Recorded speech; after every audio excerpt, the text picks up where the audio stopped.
How are you, sir? Fine. Okay. Nice to see you in this platform. Yeah. Again, from last night, lockdown started now. Yes, where, sir? In Saudi? Mm. Okay. That day I didn't know. Yeah, from last night, all malls are How are you, closed. sir? Fine. Fine. Nice to see you in this.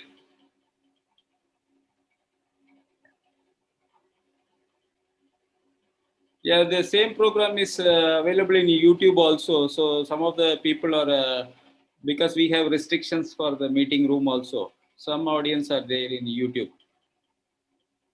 Okay, nice to hear. I think your screen is visible and audience are just joining.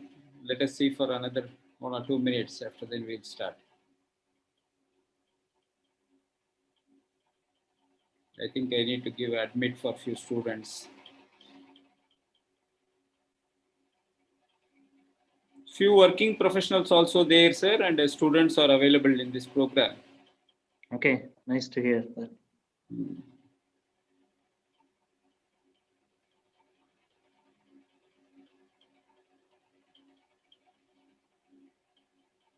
Yes, we'll start. Good evening, everyone. This is Ashok Kumar from CMTI. I heartily welcome Mr. R. Sivaraman for this program. This is on work breakdown structures. I think I have to start my video so that, yeah.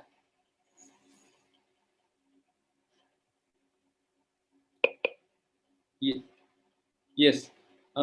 Today our guest speaker is Mr. R. Sivaraman. I invited him for sharing his knowledge on project management, especially work breakdown structure is an important subject in construction projects. It is more relevant. A lot of engineers are struggling to complete the project in time or in the delivery which is required at the given time. So once you make this work breakdown structures, I hope the calculations will be helpful, the duration, and you can make the resources properly and allocate them. And this, I think the session will be useful for the audience who are starting their career. So we have given in a detailed manner where one particular subject topic itself we have taken and it has been broken down.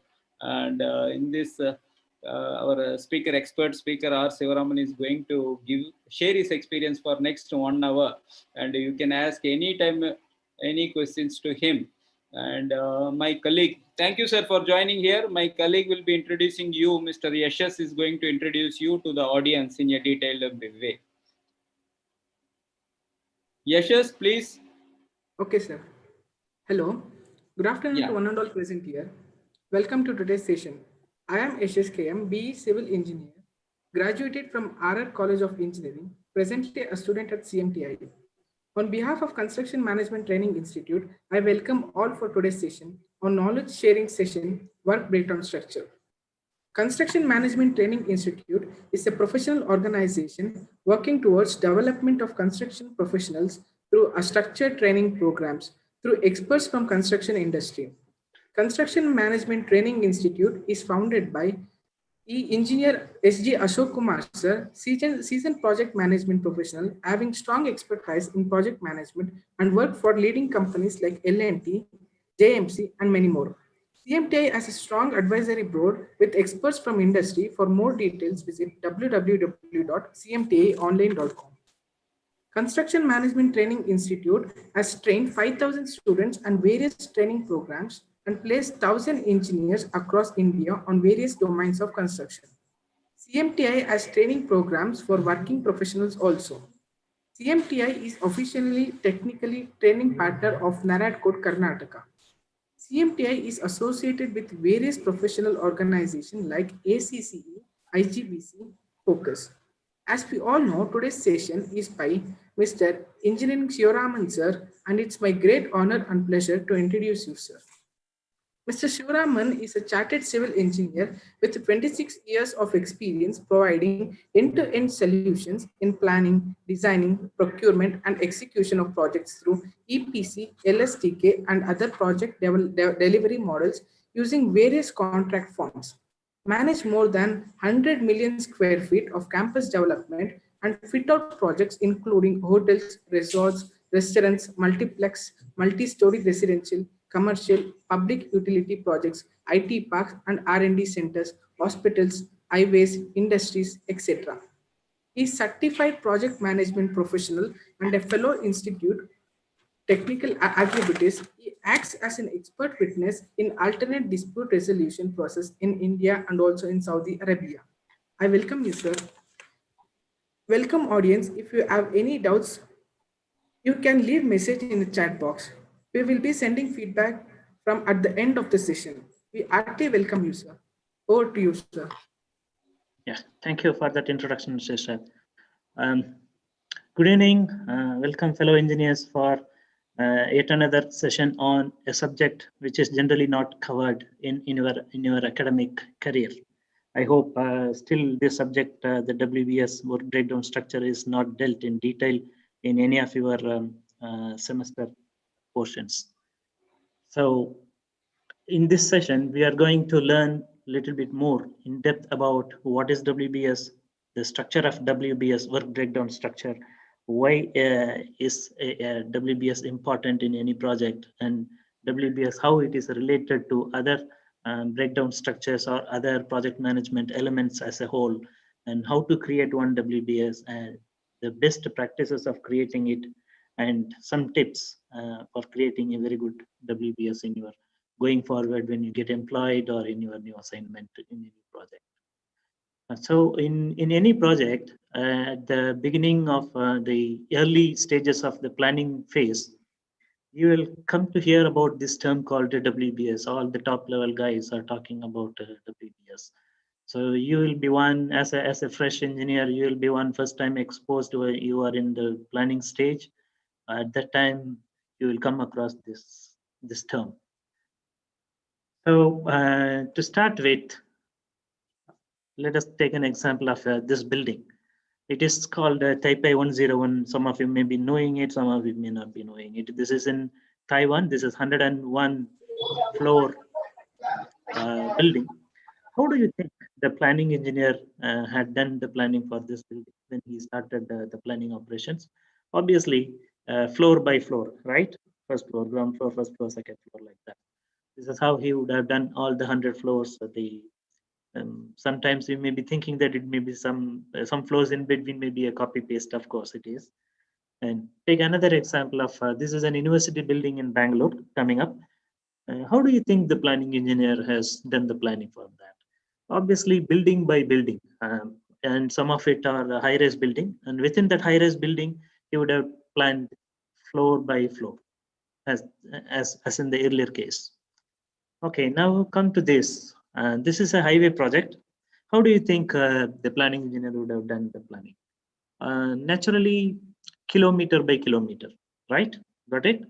So this is how the WBS is initiated, or WBS concept has come up. So the common thread in all these projects, or all the examples are, you could have seen the major work, the major chunk of the work, or the whole structure work is split into some multiple segments or smaller segments, so that the planning and execution, control, measurement, everything will become easy going forward. This is how the WBS comes into picture.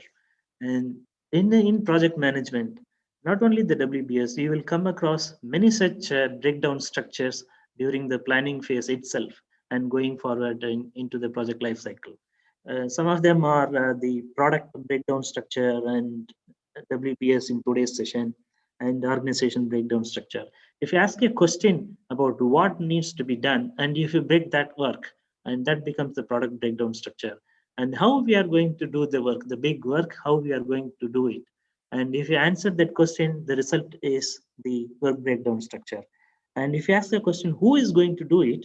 And if you explain this in a structured fashion or in a hierarchy manner, you define it in the organization chart with the roles and responsibilities.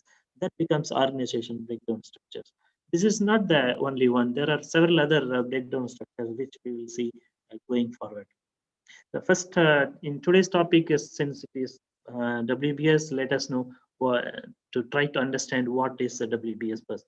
A WBS is, the work breakdown structure is as structured hierarchically, which means each successively lower level represents a more detailed definition of the project work or more detailed definition of a level above, one level above. This is one character of a WBS, and it is always deliverable oriented. Each component of WBS is related to a final output delivered to the end user, the product, end product, which you can feel or you can see. And so that is the final delivery, the final product, final output. So it is always linked to the final output. And it's a representation of a project scope as a whole. It organizes and it defines the total scope of the project in a structured way so that it becomes easy to understand and easy to execute in going forward. Creating the work breakdown structure is a process of decomposing the project deliverables and work into smaller, more manageable components. This is a continuous activity until you reach one delivery stage called the scope baseline. Till such time, it is a continuous, the iterative process until you reach that. So this is the process is called a decomposition. The core of that is called a decomposition. The lowest level of decomposition in the work breakdown structure is the work package. Work package means there are activities which can be scheduled, cost estimated, monitored, and controlled. When we talk about composition, the decomposition, we'll look a little deeper into what is decomposition. Decomposition is the core tool and technique of all WBS effort. When you talk about WBS, it is nothing but decomposition. This is the only most commonly used tool of the creation of WBS. Decomposition is a process of breaking the project scope and the deliverables into smaller, more manageable components, as we have seen earlier. And reliable cost, time, and resource estimates can be made at the level of work packages in a project. This is one of the important factors why WBS is used.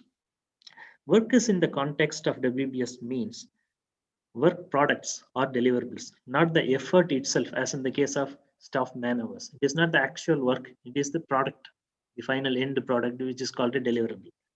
The decomposition is usually performed from top to bottom. It's called a top-down approach, which means in a hierarchy is followed. All major chunks are at the top, and when you break it into smaller pieces, and then all smaller elements are going down. Every lower level is having more detailed and minimum size so that it can easily manage. The level of detail of work package may vary depending on the project size and complexity. So the you can have a WBS element of 500 elements or 200 element or 100 element. It all depends on the size and complexity of the project you are dealing and your project organization, how many people you can involve in managing this WBS and the cost associated with that. The WBS is created once in a project. This is not a this is an iterative process, but it is not a repetitive process in one project. If you take one project, the WBS is created only once, unless it needs to be changed only when there is a significant change in the deliverable or the change in the project scope itself. Only then the WBS is revised. Otherwise, the ones you create in one project and it is followed through the project.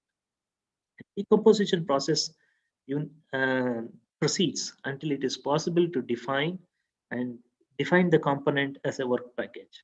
This is the act itself. Decomposition should proceed until it becomes until you see a manageable package, a deliverable or work component at the lowest WBS level that includes schedule activities, milestones, and complete the deliverables or the work itself. This is the definition, one more definition of a decomposition, we can say.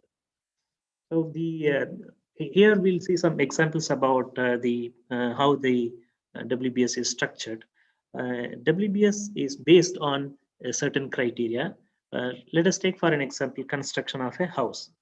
The house can have different deliverables, I can say. One is internal works, foundation works, external work. Like this, you can continue it. Masonry works like that. You can continue the elements, major level elements, and these are called deliverable based WBS, work breakdown structure. If you see here in the level 1, this is called level 1. The blue bands are all level 1 WBS elements, and what follows under each of these WBS elements are called sub elements, and every vertical column is called one leg of a WBS. These are the terms associated with the WBS.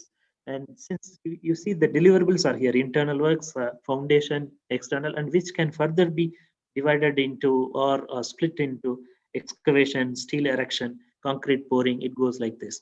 And if you take external masonry work, building finishes, external building finishes, and then the road works, landscape, and compound wall, it goes like this.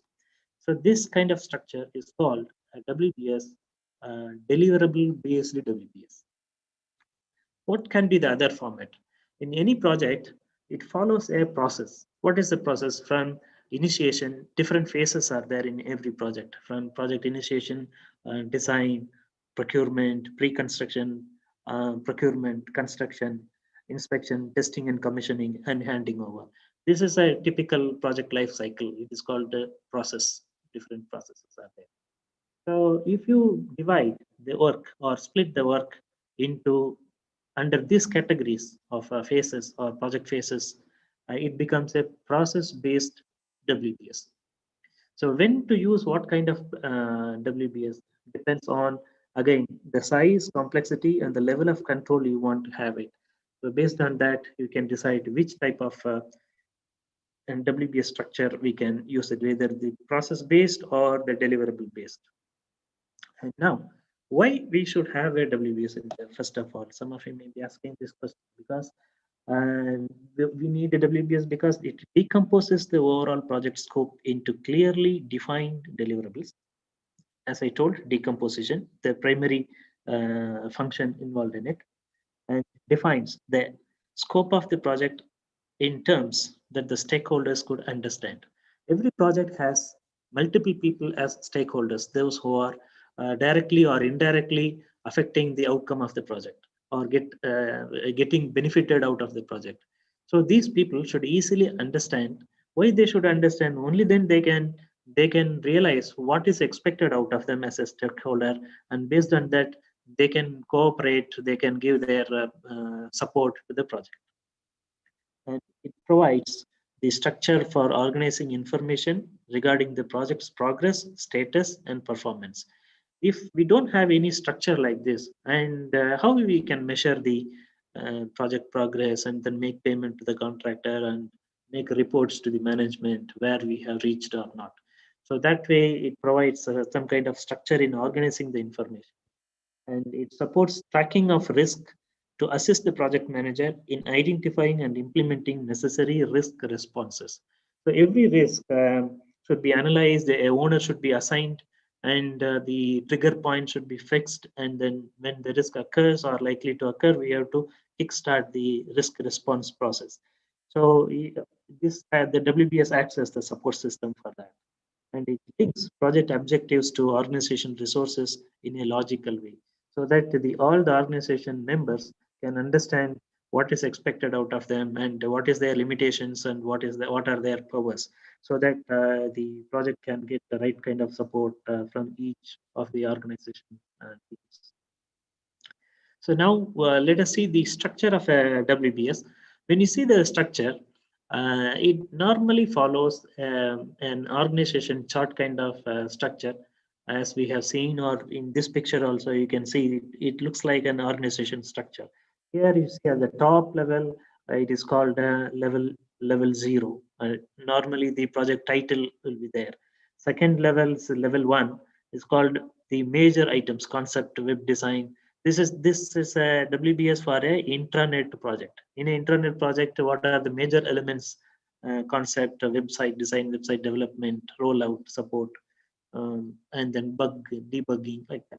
So next level, further decomposition of each activity. Now in this level 2, they have decomposed only the concept. You can see the flow line. Only the concept is decomposed at the level 2. And at the level 3, similarly, the defined requirement element is further split into multiple subcomponents. So this is how each element, once the concept is now done like this, and next they will take the website design, and then it will be developed. It will be further split into multiple components at different levels: level 2, level 3, level 4. So this is normally the structure of WBS. And this is also a structure of WBS, again following the same organization chart kind. And the WBS structure need not necessarily start with level 0. Here in this example, you can see it starts from level 1. The first, again, the same project title is called the level 1 here. And the second level is called level 2, second line. And you can see level 3. And from the level 3, only one subcomponent is further divided or subdivided into sub-elements as level 4. Like this, you can divide this, you can divide this, you can divide this also into level 4 also. So now you can understand every level has a set of elements and then sub-elements below it and sub-elements below it. So this also means once you shrink all the level 4, you will get the last element of the level 3. So like this, once you shrink all this level 3 leg, you will get this 1.6 element, WBS element you will get. So this is how once you contract or shrink it, and it will roll up to the 100% of the previous level element. This is called 100% rule, which we will see in due course of time. Yeah, this is another type of WBS. This is not using any words. It is using WBS codes. In some organization where the WBS is very predominantly used in their day-to-day activities, like in SAP also follows this. So people will understand what 1.2.1 means. So you don't need to describe in as many words what does it mean. So the only codes can even represent a WBS structure, like the one which you are seeing. In this, another similarity you can notice at the top level, the earlier examples we have seen the project heading, and it can also represent a program, a large a collection of project, and under this WBS there can be project 1.1, project 1.2.0, like this. You can have a second level of as projects, and once one of this element is further broken down, it is called element. And out of this element at the level 3, if you break it one of them into further level, it is called sub element. And you can break it further one of these, it becomes another sub element. Like this, you can keep breaking it the work into smaller, more manageable parcels and packets of works. And in all the breakdowns, the last line, the lowest level is called work package level. And in this example, it is subdivided into 5 levels. And if you split the project into 10 different levels, the 10th line is called the work package level. So when you say it work package, what is the characteristics of work package? Then you know that we have come to the last stage or not, or whether we need to break it further, or we have come to an end. Is it worth breaking it further? And how do you come to a conclusion whether it is done or not? We reach the last position or not? So here are some rules of definition which we can follow to know whether what size should be to decide what size should be the work package be. Who decides this? Normally, the project manager is authorized, and he is the only person who can decide to what level of control he wants in that project. Based on that, he can stop it or he can define it. But generally, the following rules of definition is followed in the industry. It can be realistically and confidently estimated. So once you make a project WBS, it should be associated with the cost breakdown structure, and it goes up to the budget. So it needs to be estimated, the resources and the cost also to be estimated, and then it should break to the level where you can realistically and confidently estimate it, and cannot be logically subdivided further. For example, pouring concrete or you can say the excavation work. Excavation cannot be further subdivided into package level. Again, it can be east side excavation or main wall excavation, front wall excavation. Again, it is no use, or it becomes more tedious to split it further. So to logically, it should not be subdivided further, and has about 8 to 80 hours worth of effort or whatever makes sense for your project. Here is a catch, and this needs a lot of experience and expertise and organization culture to understand why we should limit at 8 to 80 hours. 8 to 80 is a large bandwidth. This large bandwidth is given as a window to the project manager to decide what level of control he needs and how much cost he can spend in a project team size to make this control efforts. So this is one of that. In my company, it is not 8 hours. It is not even 80 hours. It is 210 hours we are using it. 1 month man hour for 1 month, because ours is a client-based company. So most of the projects are all EPC contracts. So contractor is given most responsibility to manage the smaller chunks. So most of that is managed by the contractor when he comes on board. Till such time, we don't manage to a very deeper level. That is why at client level we have stopped 200 hours as the lowest level of work. And it has a meaningful conclusion and a deliverable. This is one of the character. Once you reach this, you can stop further decomposition. Can be completed without the need of more information. This is one more indication. And maybe outsourced or contracted as a contract package. So this is one more indication that you can stop at this level of decomposition. The size of work package also relates to reporting periods and project control. As we said earlier, the reporting period and the level of project control you need, you can decide to decompose further. So here, again, I would like to reiterate the WBS breaks works down into smaller elements, thus reducing the risk that any major or minor item will be omitted. This is one more advantage. If we do the breakdown structure, you don't miss out anything. And here is in this slide, the industry practice is splitting the work up to 6 levels. This is the generally followed industry practice in the WBS. Up to 6 level is most commonly used. In our company, we are using up to 3 levels. If you see in this picture itself, in this slide, you can see 1, 2, 3 is one group, usually specified by the client and managed by the project manager. This is the responsibility at the third level WBS. And in the contractor side, they go up to 6 level, and then mostly their responsibility is to follow the levels 4, 5, and 6 generated by the contractor for in-house control and managed by the functional management manager in the contractor organization. So this is the most commonly used industry practice. Planning accuracy is dependent on the WBS level you select. The more, if you want to plan more accuracy, then you should go to up to 6 level definitely, or even more wherever it is warranted.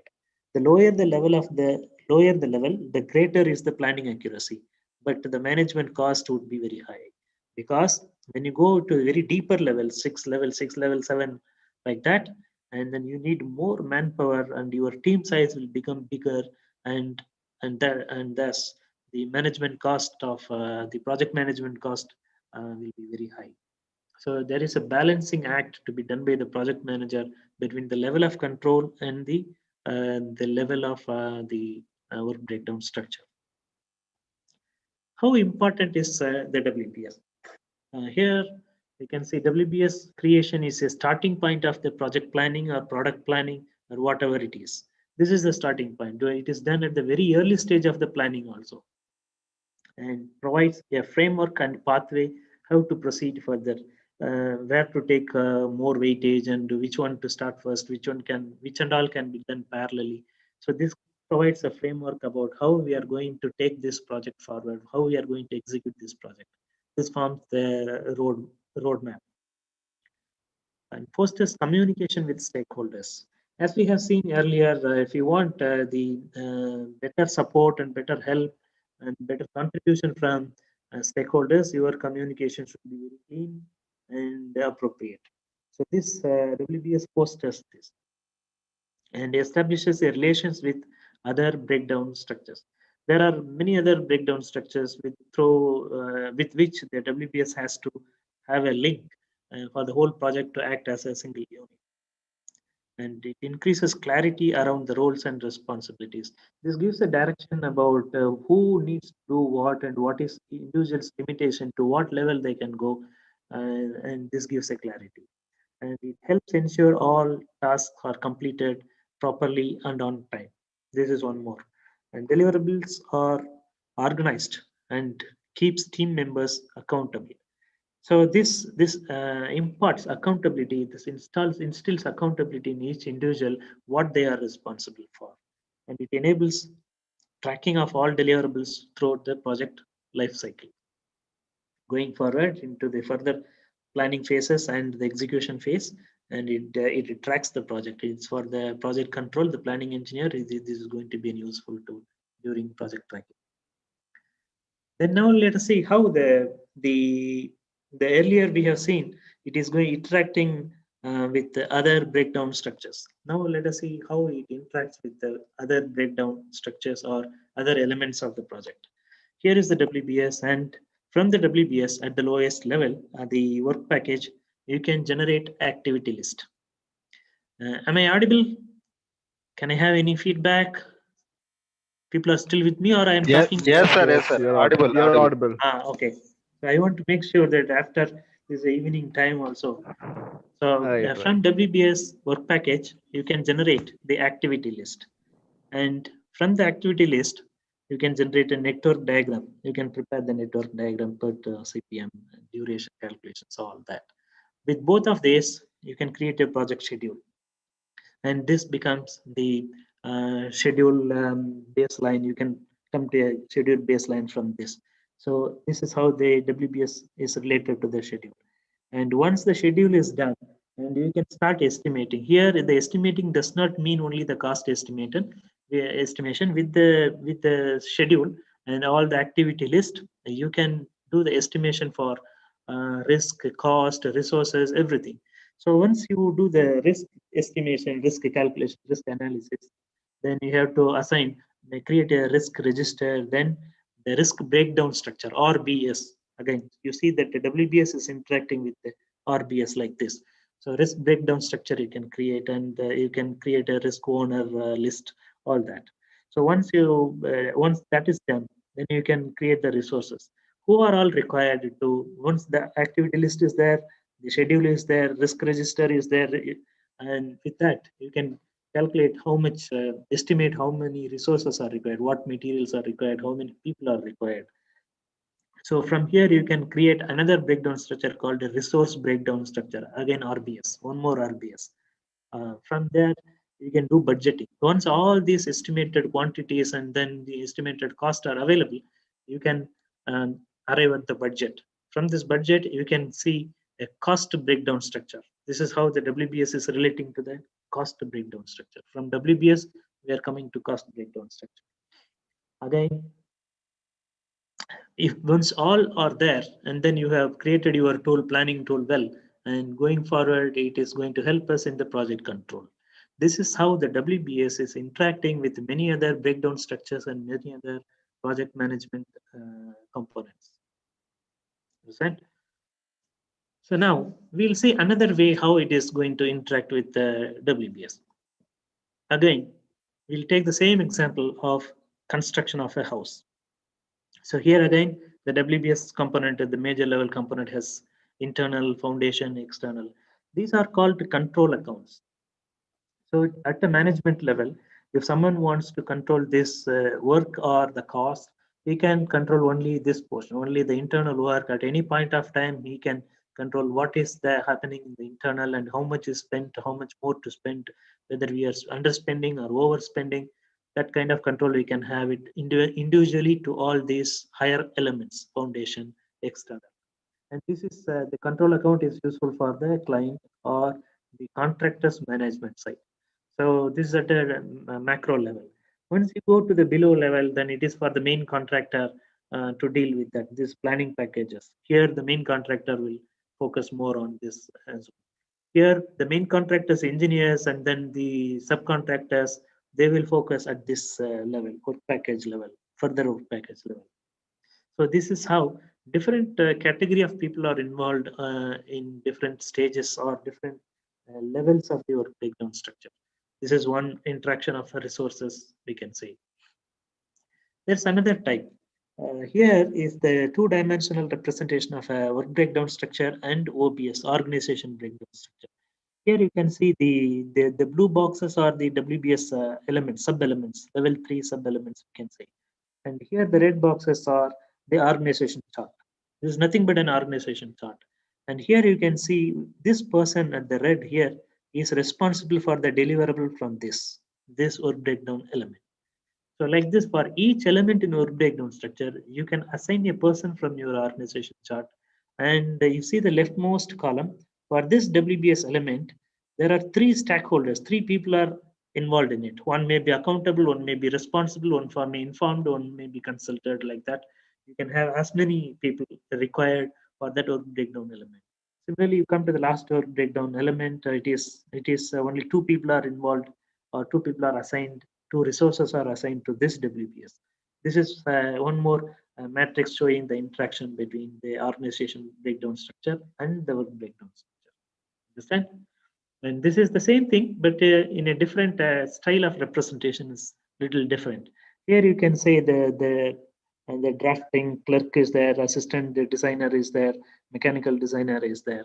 So here these are the WBS elements and these are the organization team elements. You can assign a team member about each delivery like this. So this is one way of representation. So this is a bit interesting. In one 2D representation, we have all WBS, OBS, risk breakdown structure, and the CBS, cost breakdown structure. Oh, sorry, resource breakdown structure and cost breakdown structure also. You see in the blue color, these are all WBS structure. And the purple one is organization chart. This is organization chart. This is organization breakdown structure. And here is the resource breakdown structure. This resource, how it is broken to different work elements are shown here in this pink dots.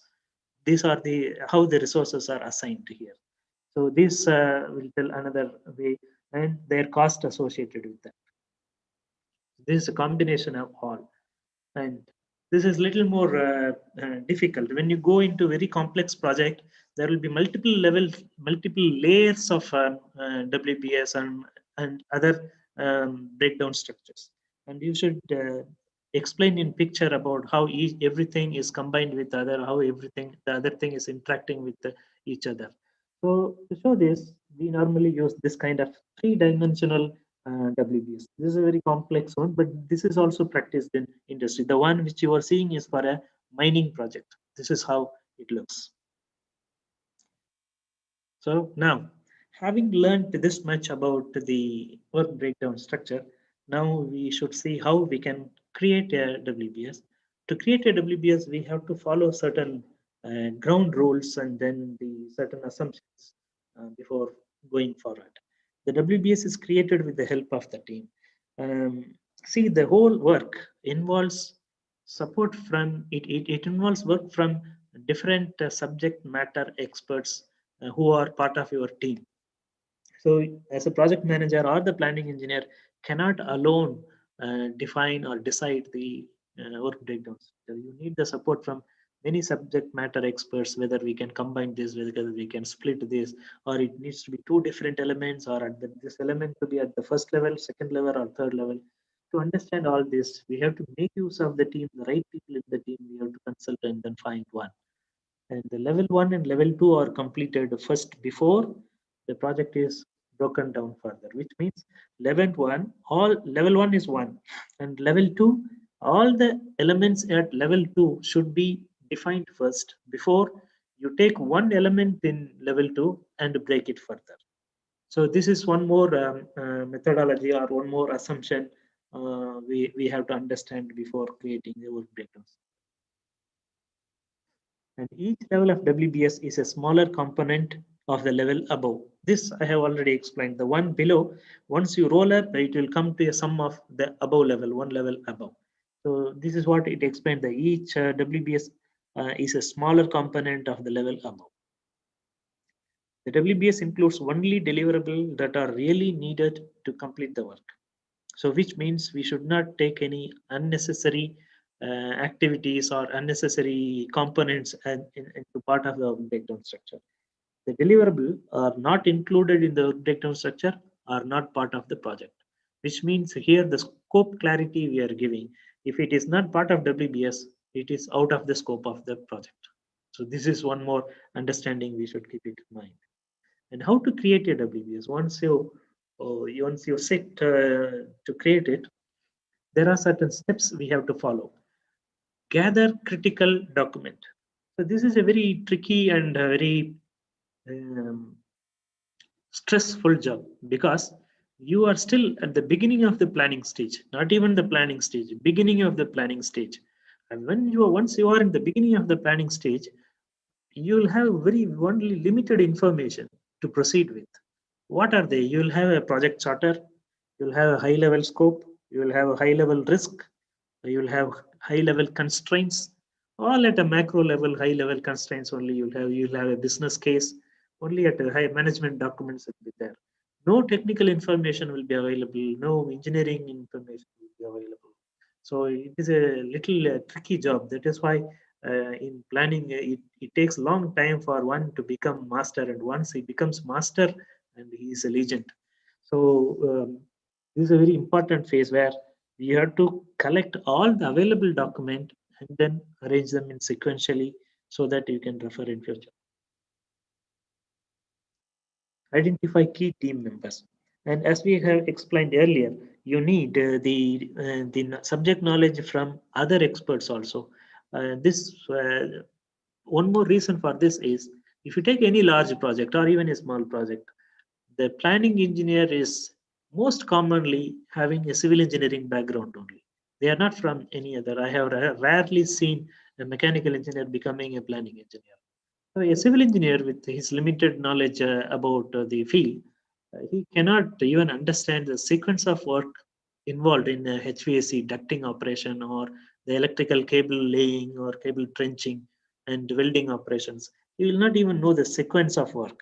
So as a planning engineer, having a qualification of basic civil engineering, he should have the key team members who can help them in defining the WBS as well as the planning activities following which. So define level, top level element, level 1 or level 2 element. This we have to define first. This also we have seen already. Decompose elements. You take one element at level 2 and then further break it down.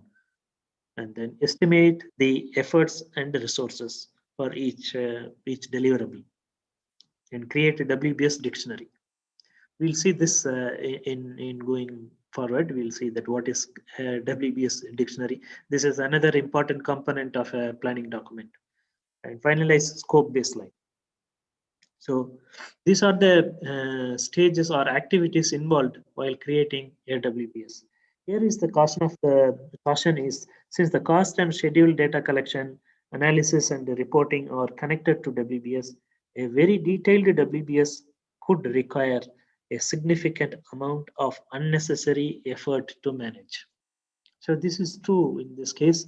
As I told you that most of the time civil engineer is doing, and he should talk to multiple people, whether it is required or not. He does not know whether he will be required or not also sometimes while doing the planning and creating a WBS. So once you start doing it, there may be some unnecessary effort involved in creating a WBS. This is a word of caution. And we'll see some best practices in creating a WBS. It's all about noun, not a verb, which means the WBS element should not have terms like placing concrete, painting wall, doing excavation, like that. It will not have any words, any terms like that. So this is called, these are all about nouns, which means excavation, there, external works, interior works like this, it all nouns will be there. The WBS should focus on deliverables and outcomes and not look like a to-do list. So this is what that sentence means. Keep deliverables mutually exclusive. This means the scope of each deliverable is independent of other and not overlapping. But there may be dependencies on as a sequence, as in what sequences each one is doing it, whether it should go first, it should be completed fully to start the next. So these are called dependencies. There may be dependencies in deliverables, but there is no overlapping of deliverables so that the ambiguity is avoided. Remember the 100% rule. See the sum of any detail, cost or duration, whatever detail you are summing up, once you sum up the child element of the WBS should add up to 100% of the parent element. This is what we have explained earlier also. Once you shrink, and it should sum up to the 100% of the previous element. So this is what is being explained here. Find the right format and balance of details. Complexity and the scope of the project should determine the number of levels and attributes to be included in the WBS. This also we have seen. Map WBS to other structures like work breakdown structure to be related to other breakdown structures or OPS, RBS, and another RPS. Just a starting point of project planning, not a replacement for other collateral such as risk matrix, RBS, project schedule, and change management plan. This is not going to replace other things, but just mapping as a planning activity. And here we'll see some tips for creating a good WBS. This is from my own personal experience. Establish the objective first. So most of the times we middle of the creation process, we lost ourselves, and then the objectives lost at the end of it. Oh, we forgot this, we forgot that. So take time to understand the inputs and outputs involved in each deliverable. Leverage your SMEs, subject matter experts. When people are around in the team, make use of them at the right locations to clarify your doubt so that everyone contributes equally and equitably. Evaluate multiple approaches and brainstorm. As we did, whether the WBS should be process based or deliverable based. So this is one of that, and then how to represent it, how many levels to go. All this can be taken as a multiple approach and thorough brainstorming to be done before we decide on particular thing. Because it is not the planning engineer's own property. The WBS and schedule is not the planning engineer's own property. It is for common for all, including the site level, field level, execution people. Because without each one's contribution, we cannot follow the project schedule. First of all, it is just created by the planning engineer, but followed by everyone in the project team until the last level labor who nails. So till such level, the involvement and the contribution is required for the project document to come alive. Get feedback. Don't wait until it reaches until the failure level. So in between also you can have feedback from the team, from the end users, involve the stakeholder, all the stakeholders to receive the feedback. Keep the channel open for the feedback. Don't get ego in between that I am the planning engineer, I am telling you go and do. So because this has resulted in a lot of reworks going forward, and then the additional cost claims, etc. So keep always the feedback channel should be open for you. And get buy-ins from key stakeholders. As we have seen, a project has to be supported and contributed by many stakeholders at a macro and micro level. So they should agree. First of all, they should understand and they should agree to what needs to be done by them and what is expected out of them. Only then you can get the best out of them. Follow a consistent process. From the beginning, your reference scale should be the same. Once you do that, if you want to measurement logic for one WBS element, same logic should be applied elsewhere also. Throughout the creation of WBS and project schedule, you have to follow the consistent process in defining, measuring, controlling, all that. See the forest through the trees. This planning is a very stressful job, as I told. So middle of the way, there is every possibility that you lose the bigger picture, and then you finally end up the miles away from what is expected out of this project, or where you have to throw more weightage and all. So always keep the big picture in mind while making small decisions also, so that the objective is never deviated. These are the tips for creating a good WBS. And see, recently with the advent of BIM and the several planning tools for WBS also, it is possible to automate it. Not only people, you can depend on systems and software also to create a WBS. There is a software called WBS Schedule Pro, which is still available in the market. It's old, pretty old, but still available in the market. But the recent addition of BIM, it helps us once the workflow is set, the WBS can be automatically created. This is also possible in 4D BIMs, still software are available. And this is one such output we got from Schedule Pro. And this can be another structure, tree structure. Here, some color codes are added to give additional information or for further clarification. This is one more structure of WBS. And this is an outline view. A WBS can be represented in many different ways, whatever we have seen already. In addition to that, there are few other things, and this is one such view. It's called outline view, and another one is hierarchical view. And these two are similar, or not similar, not the same only, but this one, the outline view, has some steps and showing, grouping the activities or grouping the WBS elements. Here it is like a straight. You don't know which is which follows which group, which is under the sub element like this. You have to keenly look at the numbers, only then you can see. So these are two different representations of views of WBS. And WBS can follow a tabular column view also. This is also possible to have a WBS like this. And this is one more. WBS can also be in the form of a flowchart. This is still accepted. This is in software projects they do. I have seen people making this kind of WBS. Yeah, now, see, it is not possible to put in all relevant information in the WBS itself, because it is a small flow chart kind of the organization chart kind of structure, and it includes codes and other things. But there are a lot more information attached to each WBS element. It needs to be documented somewhere. So this place is called WBS dictionary, where the lot more information are documented about each WBS element is called a WBS dictionary. Here you can see a WBS dictionary contains work package number, date of update, responsible organization or person, work package description, package product, what it defines, acceptance criteria. Every WBS element is a deliverable.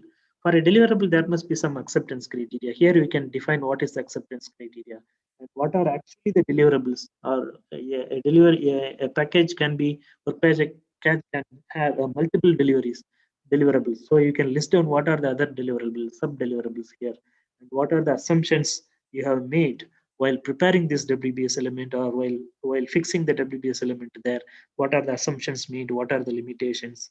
Who are the resources assigned to it, what duration the resource will be available, is there any milestone to this attached to this deliverable or not, what is the cost and due date for the deliverable. Like this, several other information could be documented about each WBS element, which is documented in a place called a WBS dictionary. This WBS and the WBS dictionary both combined together, they make for the scope baseline. This is a project management term. Okay, now we have come to the summary now. Let us see what we have learned in this. Most commonly, the title of the project goes at the top of the WBS, level 1 or level 0. Mostly the title of the project or the program goes at the top. First level is normally the same as the project life cycle, like project initiation, pre-construction, design, procurement, like this project life cycle mostly. The next level, break the project into smaller pieces. This we have learned. This is a top-down effort to decompose the deliverable and the work required to produce them. All WBS exercise is a top-down exercise. The complete scope of the project, product, and the management effort are included in the WBS. This is one learning. Each work package consists of nouns, things, rather than actions, to-do list. This is one important factor we have to consider while creating a WBS. We can go up to 6 levels of decomposition. WBS and WBS dictionary together make up the scope baseline. There are in a project, there are 3 critical baselines: cost baseline, scope baseline, and schedule baseline. And to WBS and WBS dictionary create one of the most important primary baselines. And before we conclude our my lecture here today, I would like to conclude with a further reading which can kindle your thoughts. So these are the some of the books I recommend for you to read further to understand, for a better understanding of our breakdown structure. The first one is the practice standard for the work breakdown structure by this is called at present it is called the Bible for the WBS or planning engineer, I can say, is one of the important document. This is from Project Management Institute. They have defined a practice standard for our breakdown structure, and these are the other study material which you can go through to understand more about the work breakdown structure. And wish you all the best. And thank you. I have wind up here. If you have any questions, you can post through the chat box or audio or whatever it is. And I thank CMTI once again for giving me an opportunity to connect with the young engineers one more time. Thank you. Wonderful, sir. Thank you, sir. I was listening the entire session. It's mind-blowing.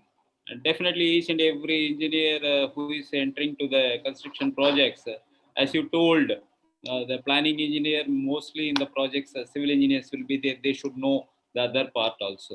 So until unless we don't break the things into smaller activities, we can't do the project properly.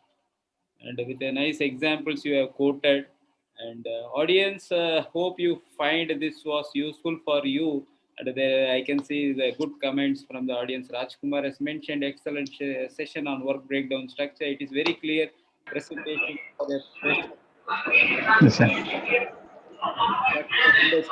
working lifestyle as per ISO 9001. And you want to speak, Rajkumar? Yeah, you can speak. Yes, sir. Hello, sir. Namaste, sir. Yeah, namaste. Yes, sir. So it's a wonderful session, sir. Actually, I have been working since 6 years in the construction industry. The AFCONS in present working in Ghana railway projects as a QA/QC engineer, sir.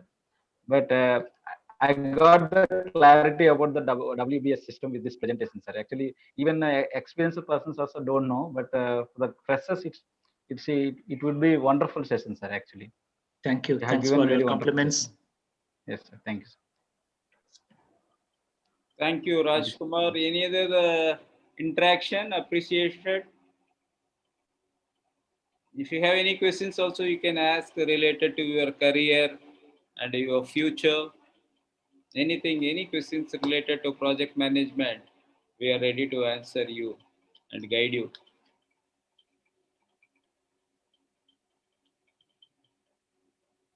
You can use the chat box also. It is still live on YouTube, Raj, Ashok? Yes, sir. Yes, sir. Available. Okay, you can see the chat box. If any question is there, I can answer. Yeah. Just I am watching that one only.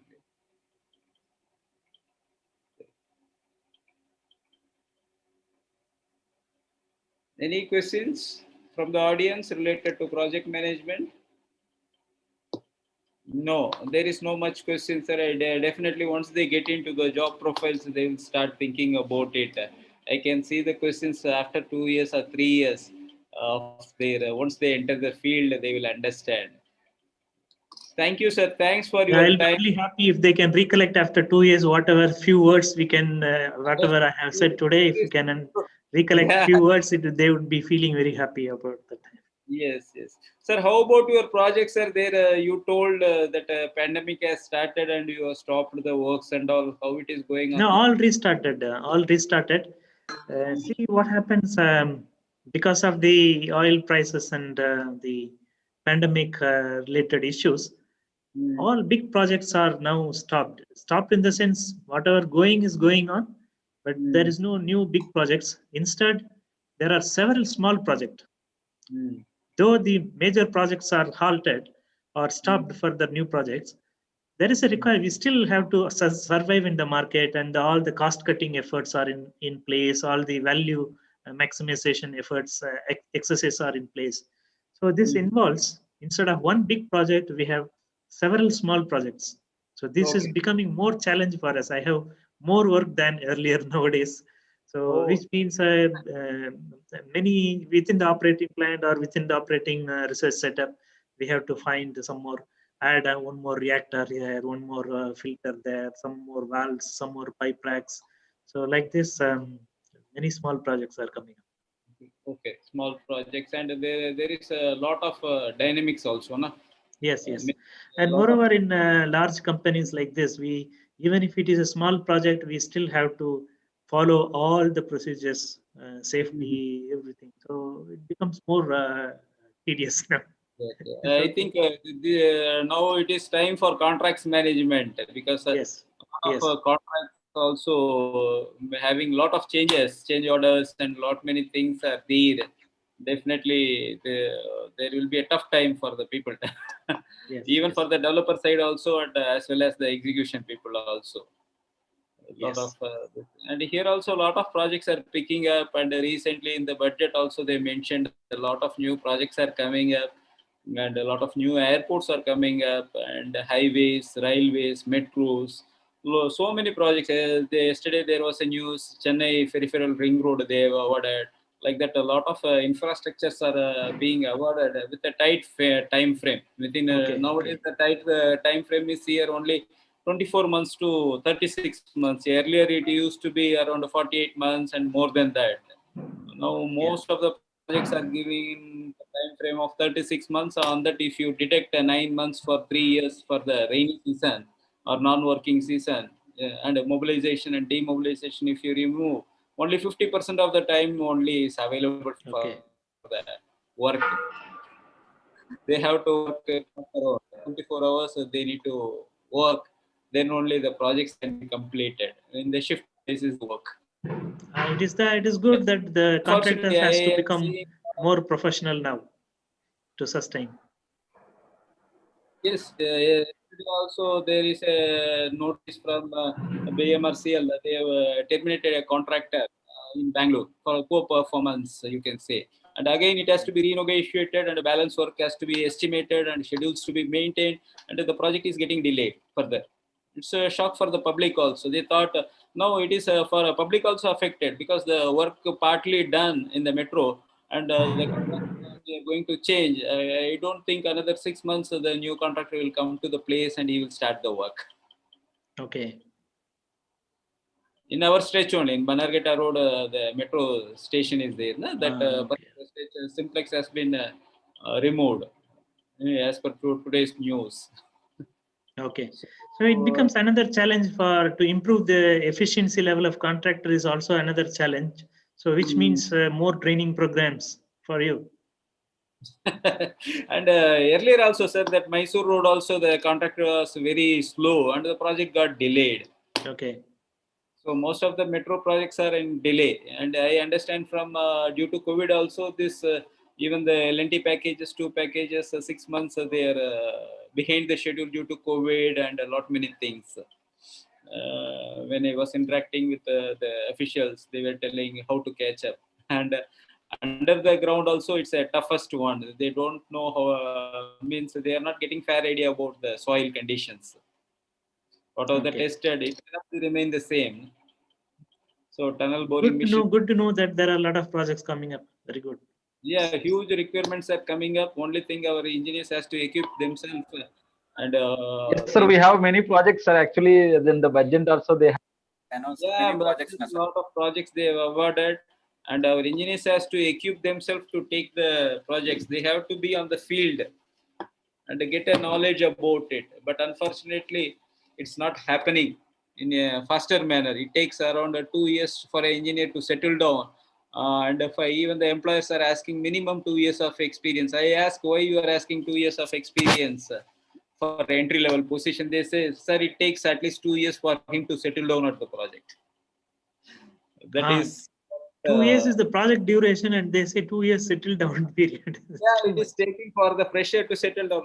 What happens when he goes to the site, everything is new, and he is afraid of the things, and he is coming back, and the systems also new, and he never in the 4 years of engineering he has not even went to the project site. Most of the project sites, at least once 3 to 4 months of nice internship fetched them a good job. Okay. So CMTA, if you see our CMTA opening chart, we have enough openings, but the engineers are taking time to prepare themselves. In the tough situation also, presently I am having 50 plus openings. I am unable to fill it because that particular skill sets needs to be groomed. Then only the employer is ready to take. Employer is telling clearly, sir, I told, can I give some external candidates? No, sir, you train them and give them. I will wait for that because I can't train in running project. You train them, at least give a minimum exposure, then we will hire. Okay. This is what even I am not going to the companies these days because enough companies are with us, and now the students we need to. It is taking time. It's not like just downloading data from one computer to switching to other. This thing. It takes time. They have to feel, and they have to take the things in their hand, and it's a human thing. Now, it takes time for them to settle. It takes minimum 100 days, 100 to 180 days. In my observation, I can see a good engineer a company is getting. Okay. Yes, thank you for joining us in this particular program, sir. You are on time this time. Every time your session will be elaborate, and this time you have whatever you have assured. So since you told that these are students mostly, though I don't want to exceed their class session. Okay, nice session, sir, and you are in well ahead of time, and the questions were not there, and nicely we have interacted. And thanks for the students. We are conducting many programs today. We had a drones 3-day session, and next forthcoming program is how to appear for the interviews. A 5-day workshop I am going to conduct between 6th to 10th, and transformation coach will help you the preparing for the interview. Even sir has conducted a nice program, Sivaraman. I still remember preparation for interview. The video is available in YouTube. You can check in our channel, and you can prepare yourself for the interviews and get equipped for the taking up the roles. And the third program is on green building, sir. Sir, we have started a green building workshop. Last month, Mr. Ramanujam has conducted. He's IGBC certified, Griha certified, and the GEM certified personnel. And yes, it was a very good response. We had a lot of architects and engineers and the building professionals join this program to understand more about the green buildings. It deals more with energy efficiency and then the water efficiency and all, and proper planning, how the planning helps to save the operational cost of the life cycle cost of the building. Those things we are importing a 5-day workshop. Every month, one program we have planned. This time, SSN College also wanted to conduct this program. So along with that college, we are conducting 16 to 20th that program. And again, you know, SSN from Chennai, you mean? Yes, sir. Yes, sir. SSN University from Chennai. They shown interest to take there, and their students also taking up the program, and they are evaluating their own buildings and converting them into retrofitting into the green buildings. All are old buildings. Nearly 100 plus students are there. They are taking their from various colleges. They have taken the topics green buildings, and their building only we are guiding them to evaluate, and so that it becomes a green building. But who are the target audience? Mechanical and electrical engineers? Both mechanical, electrical, civil. Okay. Mechanical for the campus and all, mechanical, sorry, electrical and civil. And if it is a commercial establishment, mechanical will play a role. Okay. And the construction finishes, as you know, we are conducting every month on program. A lot of finishing engineers are getting ready on that particular program. And Mr. Suresh Ramaya is taking that particular 5 days workshop. He gives a fair idea about from masonry to finishes, up to painting, what are the works needs to be, how to take in a sequence manner with a proper construction methodology to follow. And these are the programs we conduct, short programs we conduct regularly for the working professional as well as the budding engineers. Apart from our regular 100 days, the advanced construction project management program. Okay, good. And presently students are taking up the programs nicely, and they are getting very good offers also from various companies, and they are settling down in their career. Thank you, sir. Thank you for joining in. Thank you. All the best to all students. Yeah. Thank you. Thank you, everyone, for joining this wonderful program on this weekend for